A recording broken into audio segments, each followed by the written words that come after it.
When I was a child, I had become very accustomed to death.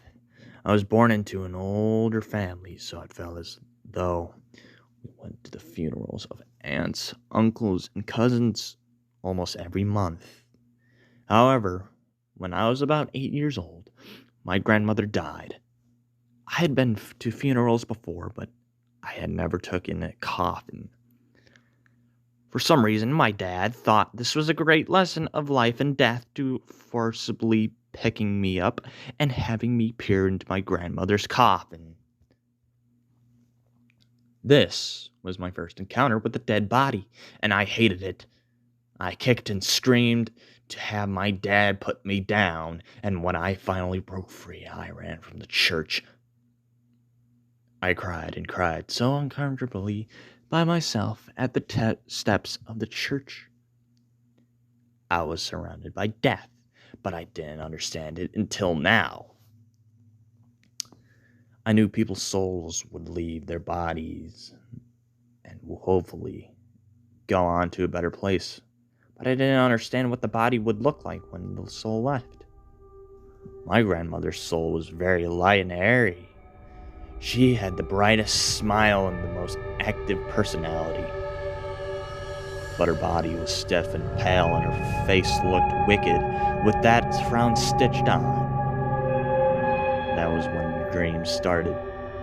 I was terrified of my own dreams, mostly because they often repeated themselves, and my older sister enjoyed tormenting me. She would tell me to make sure that I never had the same dream before more than 3 times, because if I did, it would come true. I missed many nights to sleep over this dream. In this horrific dream, I and my family needed to go to Florida to go to another funeral. However, my mom promised on the way we would go to Disney World, and I have never been there, so I was looking forward to it. My dad became sick of driving and decided to go to a hotel room for the night. It wasn't an eerie-looking hotel, just a simple Holiday Inn. My parents decided to get 2 rooms instead of 1. My older sister and my dad had 1 room, and my mom, little sister, and I were in another. My little sister wanted to go to the pool, so we got on our swimsuits and started walking down the hallways. Oddly enough, the hallways would grow longer and longer as we walked. We began to run and tried to make it to the end of the hallway. But it was still faster. Finally, we gave up and decided to walk back to the rooms.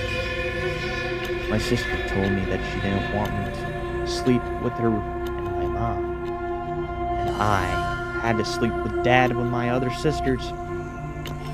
This didn't bother me one bit.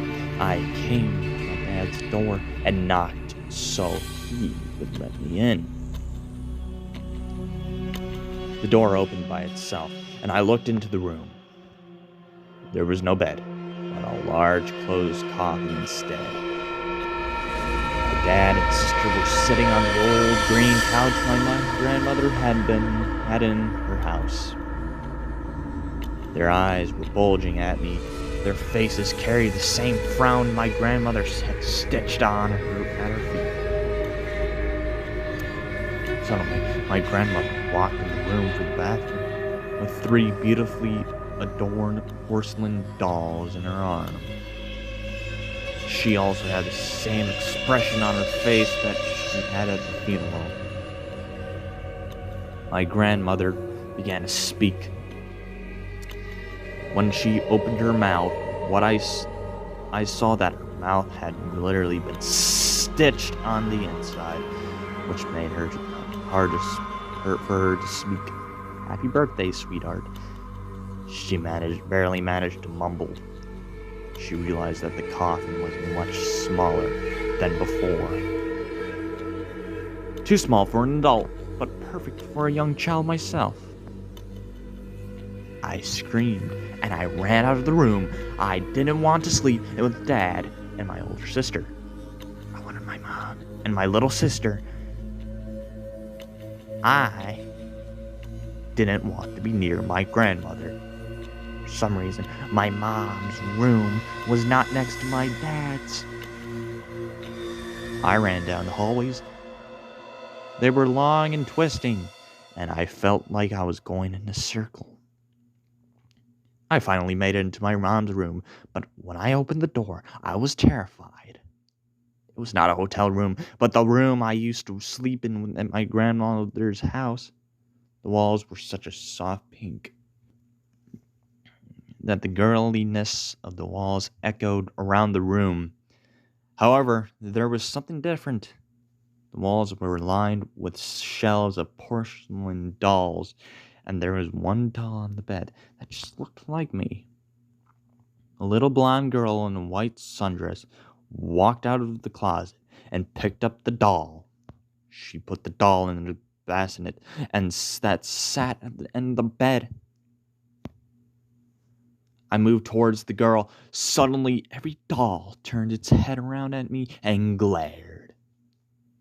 No longer wearing the trademarked soft smiles, but the haunting frown. I looked back at the girl, and the doll was no longer in a bassinet, but a coffin. She slammed the coffin shut with the doll inside. She put her hand on my neck. She began choking me while she chanted nonsense words. She slowly spun me around the room.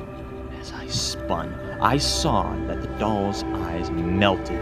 Blood flooded out of their sockets. I could feel myself fading. The lights were flickered as the room overflowed with blood. Just when I was about to take my last breath, I woke up in my bed. I would hide under my covers, unable to sleep for the rest of the night till dawn. This dream happened over and over for most of my childhood. I was terrified that it was going to come true. One day, my mom said we were going to Florida to see family, and go to Disney. And on our way down, my family grew tired of driving and decided to stop for the night. We stopped at a simple Holiday Inn and decided to get 2 rooms.